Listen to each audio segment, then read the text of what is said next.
Let's meet the teams. First up, a man whose knowledge of pop culture in the 90s is unsurpassed. It's Phill Jupitus. And just to make things fair for the others, we've teamed him with Alan Davies.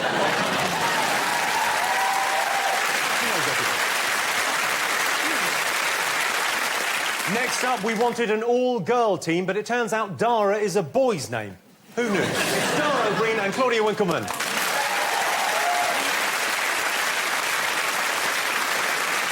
And finally, if you've ever wondered what would happen if you crossed Made in Chelsea with The Only Way is Essex, your wait is over. It's Jack, Whitehall and Denise van Outen.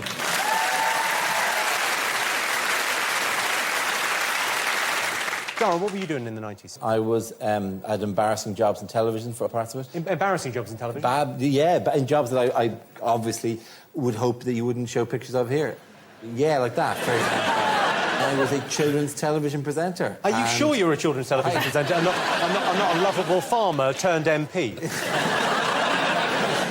Claudia, what were you doing? Were you in... I was a student, then I lived at home. I'd still be living at home had I not met my husband. What is that? You look like a randy panda. But what about the photo, Phill? Phill, what were you up to in the 90s? When I started doing gigs for the first time. That shot there was taken... I directed a video for Billy Bragg in '91, I think. Which song was that? Sexuality. You directed that? Well, that's good. Yeah. Do I get the impression that Phill just had a much better 90s than I had? Because I was looking at a small child who brought a hamster in to be diagnosed. He's off with rock bands. Alan, what were you up to? I was a stand-up comedian. That's either taken earlier today or 20 years ago.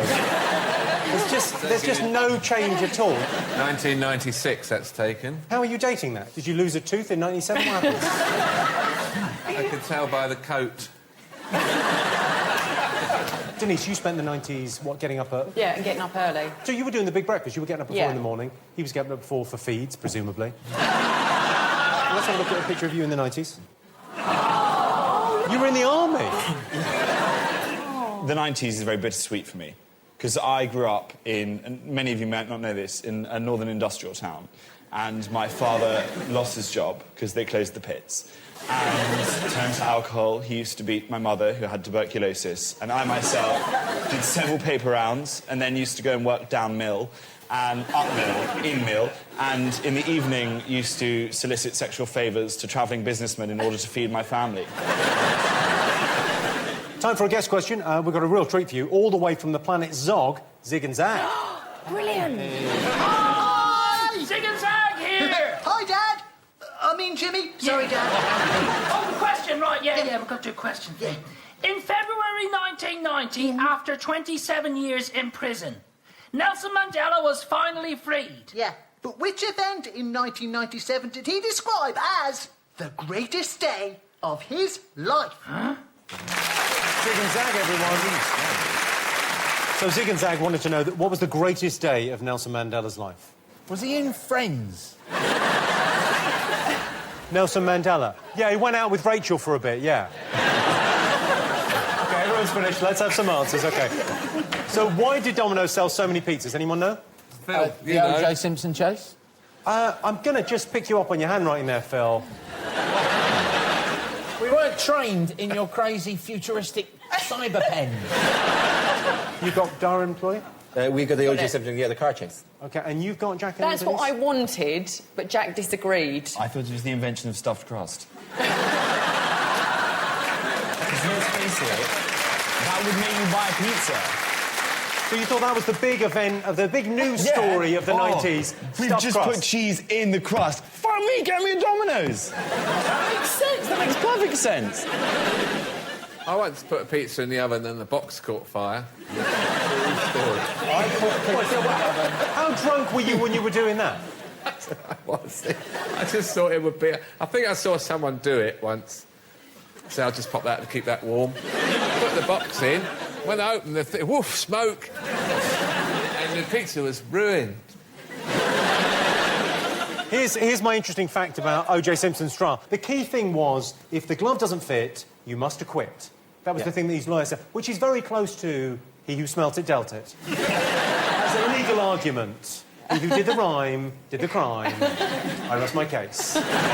prosecuting attorney should have gone, he didn't catch a cab, I think he's the one that stabbed. You know, just come back with another rhyme. They didn't. Well, they didn't have you. And They make it didn't like have a the rap poet. battle. But if you've definitely done something, like, imagine that happening now, like a footballer that had definitely done something and then going to court and just getting off just because he's a I know, wait, that did happen. OK. Mitchellbrook Primary School performed one of their unique school plays. What do you think it was about? It's about the Hubble... It's perfectly good there. I've written... Can we get someone from the British Museum to read some of Phill Jupitus's writing? As you can see, I'm quite clearly doing all my answers in the style of Frankenstein from the 1937 film. Hubble break! They sent the Hubble up, Yeah. it didn't work. They had to go and fix it. Yeah. Should have gone to Specsavers. Dara, you've got the... Yeah, we were at Hubble Telescope, sent up another wonky mirror, and they sent somebody else up to fix the mirror. Dear, oh dear. Oh, dear. This is going to be a long night, isn't it? I thought it was the invention of laser eye surgery. I mean, it says NASA. It says NASA on his shirt. I thought that was the eye test. She put the glasses on. It makes perfect sense. And they're wearing the jackets, they're wearing boots as well. Yeah, exactly the same. So, yeah, Jimmy, let's see whether that is the correct answer. Well, it definitely isn't, if that's a help. No, it was the Hubble Space Telescope that went up and they had a spot of bother with it and then they fixed it. So you get a point, you get a point, you don't get a point. There's a theme emerging here early on. OK. I asked you why that little girl had to eat a hamburger. Did you know? That's, what's his name? John Selwyn Gummer. Selwyn Gummer. Yeah. And it was about BSE, and he made his daughter eat a burger to prove that it was safe to eat beef. Yes, he wanted to... He wouldn't go mad. Yeah. She now is insane. She is batshit crazy. Cut her flinging poo. I'm fine!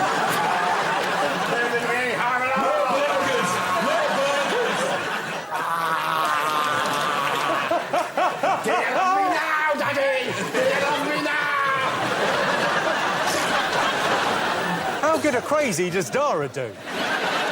It was John Gummer, and he was proving that British beef was safe. Do you Yeah, got we this? got it right. Yeah. Proving that British beef is the best inside you. I'm going to need some sort of cold shower halfway through. So Chesney Hawkes asked you why the Samaritans got so many calls in 1996. What did you think? Claudia, you seemed excited by this. Yes, because I think I called the Samaritan. Take that, split up. The Samaritans got thousands and thousands of calls in 1996. It was desperately sad. Because they broke up. Obviously, most of the calls were from Jason Orange. What am I going to do now? I don't even have anything to do in Take That. That's not true. He is a marvellous dancer. I went to see them in concert. Okay. A lot. And I love Jason or Howard, because I figured they'd be grateful. I'll take both of them on. What? Outside by the bins. Come on, let's go. You have an 8-minute window, because my mum's out front. We actually in Ireland felt really guilty about the fact that we gave you Boyzone and Westlife as some sort of cultural exchange. We just sat on chairs. Meanwhile, Take That are doing all this shit. Well, no, the boy bands were all over it in the 90s. Who was your favourite, Jack? E17. No hesitation, you knew straight away your favourites. Amazing. They've made Christmas. We had Brian Harvey on Buzzcocks, and Lamar went to him. Was it true that you had 15 E's in a night, and he just leant back in his chair and he went, 18? So, Phil Allen, were you upset by Take That split? I hate all boy bands. I can't bear the whole genre. Why didn't it end in the 90s forever and ever? Apart from Five, I quite like.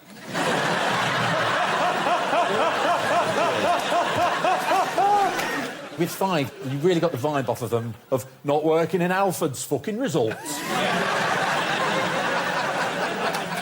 Jack and Denise. Yeah, we were saying that Robbie left, so they split. He left in 95. It's not right, he left the year before. All right. Yeah. So you guys It get a was point, you Ben. get a point, you don't get a point there. All right. All right, well, I'm just saying. What do you think? Next up, we've got another guest question. It's over to Vic Reeves and Bob Mortimer. Hey. Hi, Jimmy. Where is he?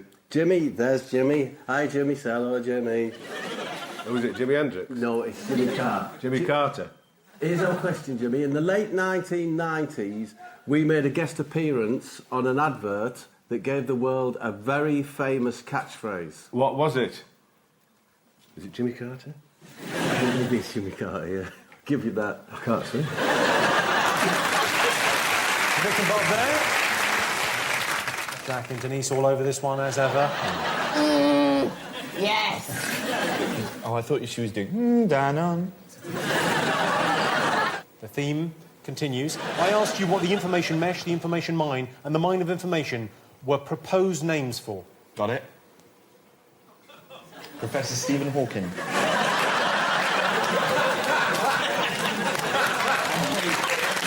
I'm pretty certain that one is right. Point coming my way.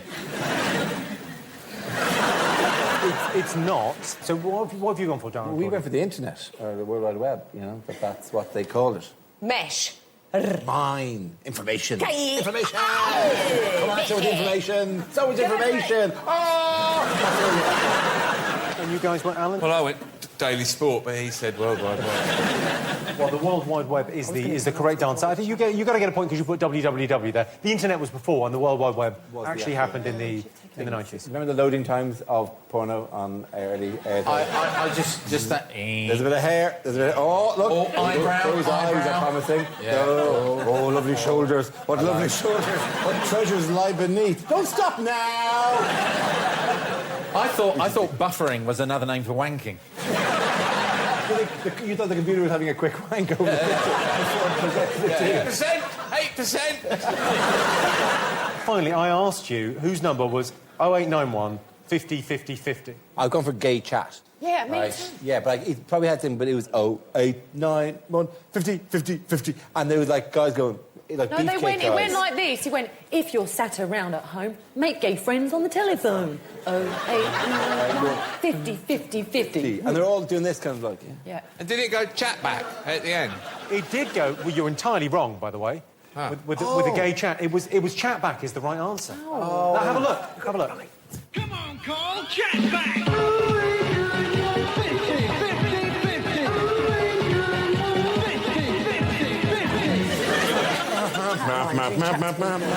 You were just chatting Who were you to other chatting people. to? weren't you? You just chat to randoms. it's been replaced now, obviously, by those late night women standing there in their underwear holding a phone.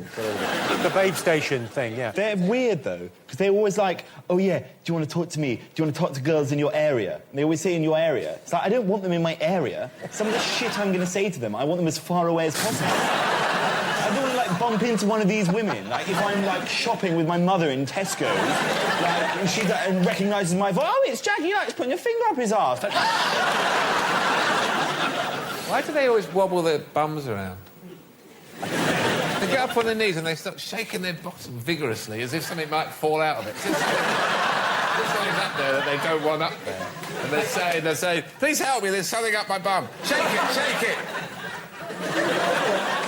Maybe it's just because it's hard to do. It has to be said, they're very bad mimes. They really... A basic physical theatre training would help these ladies so much. Like, because they're going, I'm having great... You're going miles, calm down. Just, I'm not chasing you around the kitchen, right? Oh, yeah. It's the birdie dance. You're doing the birdie dance. Oh, you like the birdie dance, don't you? Oh, you like the birdie dance. Yeah.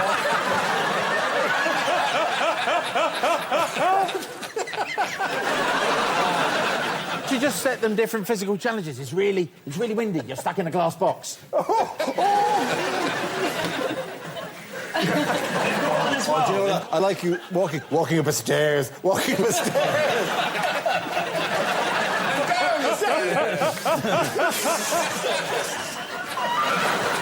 It's such a good idea. There, take the tablecloth off the table, but leave all the glasses on the table.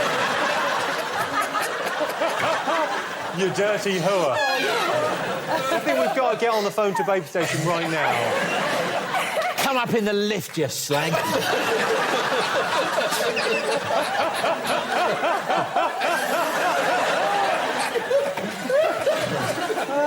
It's a laugh, isn't it?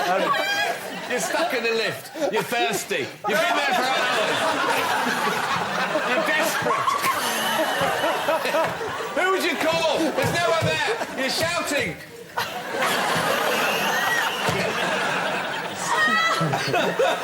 Here comes the man. He's opening the doors. You're so pleased to see him. His cock's enormous.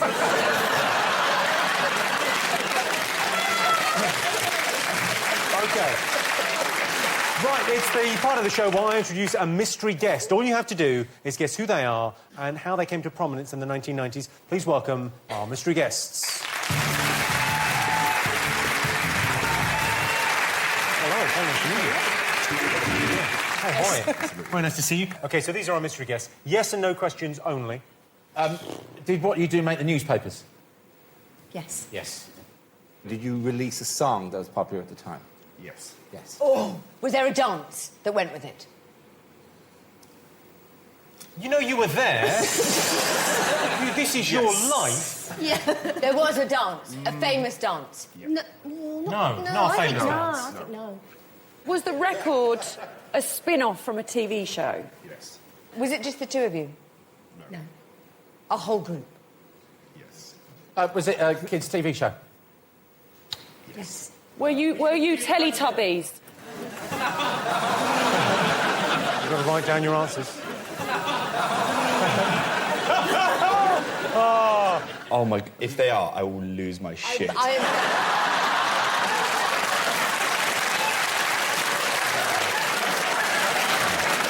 Let's just ask the final question. I want to be sure. Did you give me the confidence to go outside and see the world?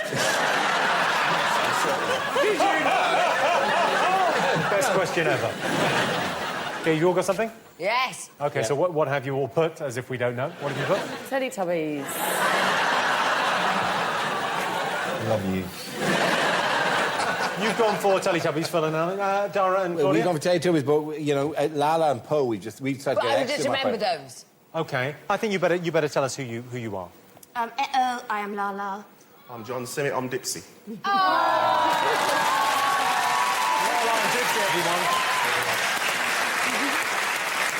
I always wondered what you guys would look like when I opened you up. You couldn't sound any more like a creepy serial killer if you tried. You won't know this, but I was actually the baby that was the son. It was a girl. Jessica. Jessica, I know. She lives with me now. Like a proper stalkerish fan. It's the final question of the Big Fat Quiz of the 90s, and to ask it, we're honoured to have one of the decade's most iconic stars. Please welcome... Apologies, Jack. Mr Blobby. Oh.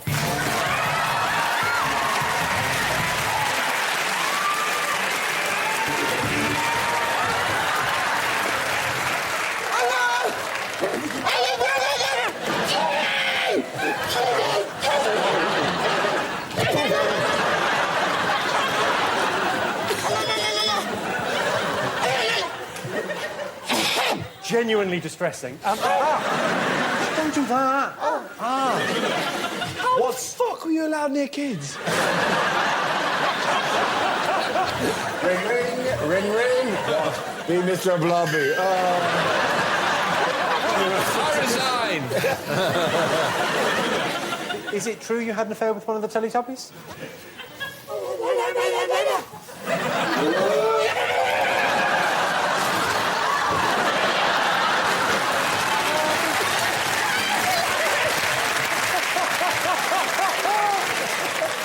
Well, that was an anecdote about nailing one of the Teletubbies. Now, Mr Blobby, you've got a question for us. Tell us the question.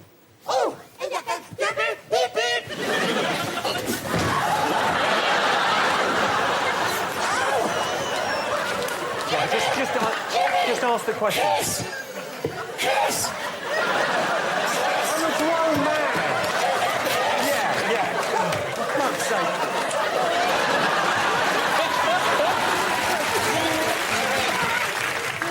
Do the question. Just do the question.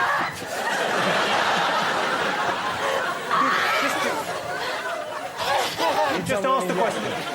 Tell me when he's gone. So the question's in 3 parts. The question's in 3 parts. 1. Okay. The second part of the question.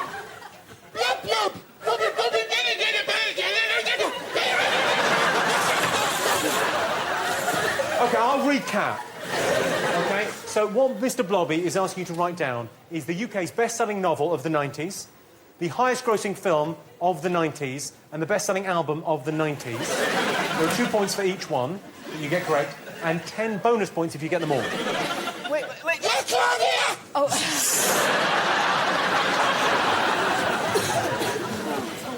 Mr Blobby can give you a clue. Unless the film is Blobby, Thank you. Blobby, Blobby. Yeah, I get you. Yeah. No!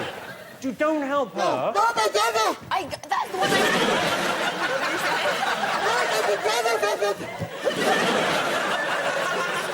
can't believe you got me with it. Right, write down your answers. We've got it. Write down your answers. You got the answers? Yeah. Pens down. Pens down. Pens down. Pens down. Jimmy, it's like you're on Blobstation.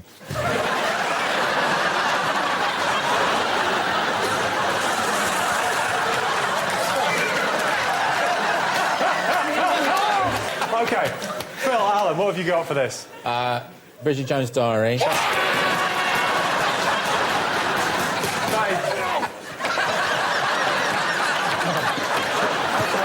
What else have you got? Titanic.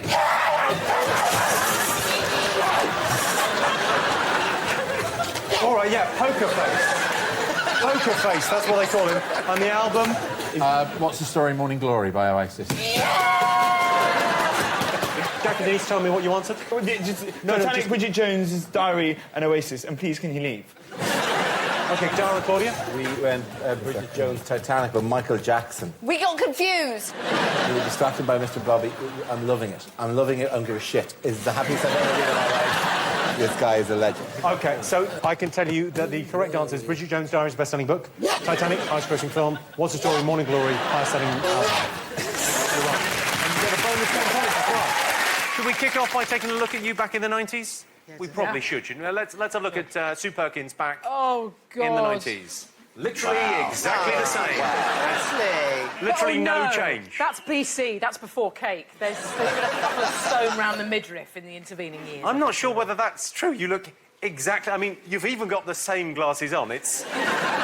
very little's changed. You look like a very hungry Eric Morecambe. Let's take a look at Lee. Oh. Am I right in saying that Tom Hanks made a film about you in the 90s? I mean... That is... That is the first... Genuinely true story. That is my night of my first gig. And that's me rehearsing at home with a plastic bottle pretending it's a mic. And I was 9.5 stone when I started comedy, and now I'm 14 stone. I am half more a human being than when I started. Let's take a look at Joe. No, don't. Oh. Wow! Now, Joe, you were the lead singer of The Cure, briefly. I still am. But it's a great look. It's a great... I don't remember you having that much hair. You had more hair than any other human being. My husband had to be so pissed to go out with me during the 90s. No, he did. But he's an alcoholic, so it was easy for him. Oh, Richard, let's have a look at you back in the 90s. Wow. Yeah. Blimey. That was the last time I smiled. And even then, it looks pretty forced. Yeah. What were you playing? What was your tune on the guitar? What was my jam? Yeah. Well, I was playing a lot of self-composed stuff. A lot of stuff about the housing situation. And, I think a lot of political change was actioned by what I was saying. Richard, could we ask you for just one small burst of the lyrics from one of your self-penned protest songs? You could. Would you perform a tiny bit of one of your self-penned protest songs? I will not. Bob, let's take a look at you back in the 90s. Wow. You're dressed as me. I'm Bob from the past. This is an episode of Quantum Leap. I've woken up as Bob. Obviously, the real style guru throughout the 90s was Jonathan Ross. I think we could all agree. Let's just take a look at... Oh, I was so proud of that jacket. I used to wear that on a scooter riding around town. Sometimes I'd go out, I didn't even have anywhere to go. I just wanted to be seen wearing that jacket. What about this jacket? Oh, yeah. Oh, God. That's a single reason that the Scottish folk will vote yes. Now, if you want to see what you should have looked like in the 90s, have a look at me back in the 90s. This is what you should have looked like. That is Darius. You are Darius. And that's not the most embarrassing photo. Don't worry about that. This one is. Actually, I looked a bit like that in the 90s before I sorted out my facial hair. Showing. What's the prize on this show? The prize? Yeah, at the end, like, you get a prize, right? Oh, dear. Well, there's a huge prize. Great. Yeah, What huge. What, a van? All right, are you ready for some answers? Yes. So, first question was, I asked you, what angry French intellectuals described as a horror made of cardboard, plastic and appalling colours? Did anyone get this? We reckon it's Euro Disney. And you've done a little picture there of... I tried to draw Mickey Mouse, but I'm not very good at drawing. So it does look like a small hamster with big ears has been pushed against a car window. Yeah. Which is actually dogging as well, but when you've really got a very small car. Jonathan and Joe, you've got like... We went Euro Disney. We also attempted a drawing of Mickey Mouse. I don't know whether that's any better or any worse than yours. I would say neither infringe copyright. You're going to be OK with those. Okay. Euro Disney's built near a town called Malmaison, which is very dear to me because it's where Napoleon's house is. And I like to play a game, it's called Cockalotti. And I got my penis out right next to Napoleon's bed. I've also done the Versailles Treaty and the Bayeux Tapestry. How does the game work? You have to expose your penis near a great artefact Yeah. or an icon or something. How many do you have to do before you get a Duke of Edinburgh award? And finally, it's over to the Big Fat Quiz newsroom where Martin Lewis is reporting on a huge hit of the decade. Which song is he describing here? And finally, police in New York City are searching for a woman who is alleged to have drugged a Puerto Rican man with a sleeping pill, stolen his money, and left him heartbroken and confused in a funky, cheap hotel. The victim claims that she forced him to take his clothes off and dance in the rain before making him order French champagne. The woman is described as having devil-red lips and mocha-coloured skin, but the public have been warned not to approach her, as she's believed to be in possession of black cats and voodoo dolls. 90s classic. I'm so appalled I know this. You're appalled you know this. This is a wonderful song, Sue. Don't be so... No, it's genius. Genius. It's a genius. Especially given that introduction, it's marvellous. Richard, Bob, you got something? We're ready now, yep. You were taking a bit longer there. If you need more time, just ask. sorry, I just thought you were We trying were to be trying authoritative. to make it easier for you, Jimmy. Yeah. And also your authority is slightly undermined by your plush little purple plimp. It is odd. It's like you're in a Dodgem car, but you want a bit of cushioning. It's like a sort of metrosexual pulpit. I don't mind it. You look like a very gay Dalek. I feel like I'm on like a very well-decorated Segway, is what it feels like. That I could be moving around at any point. I asked you to say what you saw. Did anyone get this? Yes. Pocker Moons Jackson at Brits.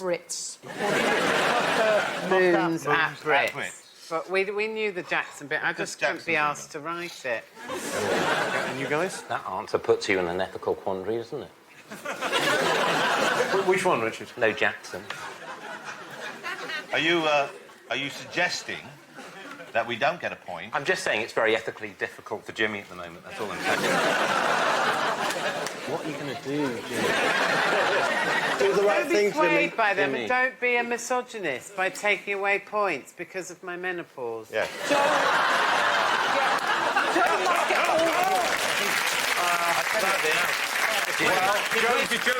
has played her Joker and will be getting a point. I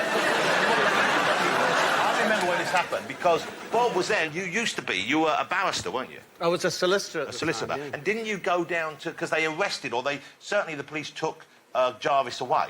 No, Michael Jackson's goons arrested him, not the police, and they put him in a porter cabin. I presumed it would be something, you know, like substances, weaponry, something like that. And I cleared them out, demanded to go in there, and I said, Jarvis, what have you done? And he said, I showed my bottom to... OK, Next question. One of the biggest shows of the 90s was Noel's House Party, but host Noel Edmonds later said about the show, and I want you to complete the quote, he said, "We went into a downward spiral of when in doubt, what?" I'll give you a clue, it's not Bring On Mr Blobby. Joe, it is not Cockalotti. Oh, it's not? It's not, OK. OK. Is it Vagilotti? It is Vagilotti, yes. We're going to play Vagilotti later. Yeah. I'm going to play now. Vagilotti in church on Sunday. Final question. Another guest question. It's songwriting genius behind 90s classic Stay Another Day, E70's Tony Mortimer. Hi Jimmy, now E17 were one of the most talked about bands of the 90s, but can your teams tell me which 90s soap storyline caused national protests and was even commented on by Tony Blair? So Tony Mortimer wants to know which soap opera storyline prompted a nationwide campaign and a comment from Tony Blair. I remember doing it on Light Lunch. What was that? So you remember doing it on Light Lunch? Yes. My entire 90s knowledge is who we had on Light Lunch. That's it. I don't remember anything else. That covers most things, I would imagine. Yeah, it was quite a lot of things. Light Lunch was a good show. I'm reminded from Bob, who puts nuts in people's pockets, I put wet lettuce down Gwyneth Paltrow's collar. Why did... What, as a prank or Well, just... as a hilarious thing, we thought, wouldn't it be funny to interview Gwyneth Paltrow with her head in a box, because she'd just done 7. And she was trapped in this box, getting more and more fed up. And then she was slightly annoying me, and so I fed, because she was sort of powerless to move, just fed bits of wet lettuce down the back of her collar during one of the food items. Did she come back and do the show again? Never. No. And then there was a man that she was going out with in the green room, and no one wanted to talk to him. They said, "Look, Sue, will you talk to him? He's the most boring man in the world." And I said, "All right." And I talked to him, and my eyes literally double glazed over, and I backed out to get away from him. Ben Affleck. Before his teeth were done. Seriously. And then she went on to go out with a much more interesting Chris Martin. Yeah. Are you ready for answers? Of course you are. Yeah. Yes. OK, all right, here we go. So Andy Peters asked you what Anthea Turner did on Blue Peter to prompt 100,000 people to write to the BBC. Did anyone get this? Yeah. Kill Shep. That was a major dog for Blue Peter, and people were livid when he was executed by Anthea live. We all remember that from the 1990s being a very seminal and painful moment of animal cruelty. Let's just go to Bob and Richard with their answer. What's your answer? She denied the Holocaust. Again. Jimmy, on a lighter note, I once stayed at Anthea Turner's house and I took the bath panel off and hid under the bath. Just saying.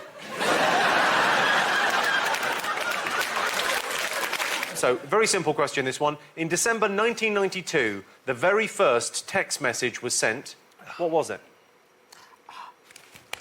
Sue knows it again. How do you know this? Because it was sent to me.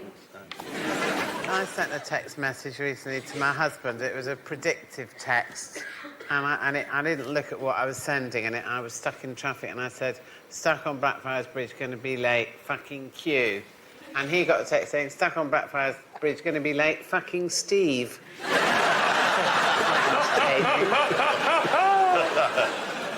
And finally, it's over to one of the stars of the best shows of the 90s. It's Anna from This Life, Daniela Nardini. Hi, Jimmy. Daniela Nardini here. In This Life, we drank everything and anything. In fact, we literally drank everything. One drink that was really popular then was the Alcopop. Can your teams name 3 Alcopops which were launched in the 90s? Oh, this is... Yeah. So Alcopops from the 90s. Well, there's a murmur in the room as people reminisce about getting drunk on sugar. OK, all right. Let's see how you got on. Melinda Messenger asked you what injured thousands of people in the 90s, including Emma Bunton and Naomi Campbell. What did you put? Knife fights. You think that Emma Bunton and Naomi Campbell were injured in knife fights? Not attacks, they were fighting with knives. Oh, Baby Spice was very... Always carried a blade, always. Say what you like about the Spice Girls, but at least they laid the groundwork for the more extreme feminist politics of the cheeky girls. So you think... Classic. Sue, Lee, you got that? Yeah, we got platform shoes. We put platform shoes, yeah. You've gone for Joe? Platform shoes. But now I think knife fighting might be right. There wasn't platform shoes in the 90s. Yeah, they came back. Yeah, they came back. I had platform shoes in the... But Spice Girls brought them back, and then Naomi fell over on the catwalk, didn't she? That was the well, story. let's have a look. Naomi Campbell famously took a topple modelling Vivienne Westwood's trademark platforms. I had platforms in the 70s, and I stole them, actually, from a cobbler's, would you believe? But they had a little compartment in the heel for a little bottle of soy sauce. I just threw it away, because, of course, we didn't have sushi. Yeah. So they were really trendsetting. They were sort of shoes before their time. OK, and finally, we're going to go to one of the biggest sports stars of the 90s. It's Sally Gunnell. Hi, Jimmy. I was a little bit of a sporting legend in the 90s, but I wasn't the only one. David Beckham was also huge, and even more so when he married Posh Spice. They had a famously extravagant wedding, but can your teams remember what they had on top of their cake? So what did the Beckhams have on the top of their wedding cake? It's not just icing, is that the answer? Icing. Yeah, just thought icing. Yeah. You love a cake now, don't you? Have you eaten more? You must have eaten more cake since you started the Bake Off than the rest of your life put together, I imagine. It just doesn't stop. Oh. If you don't eat them, Mary Berry gets angry. And do you get that kind of sugar sweat? You know when you eat too much? Oh, God, yeah. And your eyeballs get hot. And then you just want to just boke into an oven. You can't. You just have to keep going because Mary gets angry. I'm still not sure about that, but I like the carry jib. OK, you ready for some answers? Of course you are. Charles Dance was reading to you from a literary masterpiece. What was it? Vanilla Ice, we reckon. Yes. Vanilla Ice, and you've gone for? We went for Neapolitan Cornetto. But then Sue pointed out this wasn't the time for humour, we need points. Yeah. Come on, let's have a look. That was an extract from Ice by Ice by Vanilla Ice. Baby. I met Vanilla Ice during the 90s. I interviewed him. He was on my shows, and it's a tragic story. Why? Well, he melted due to global warming.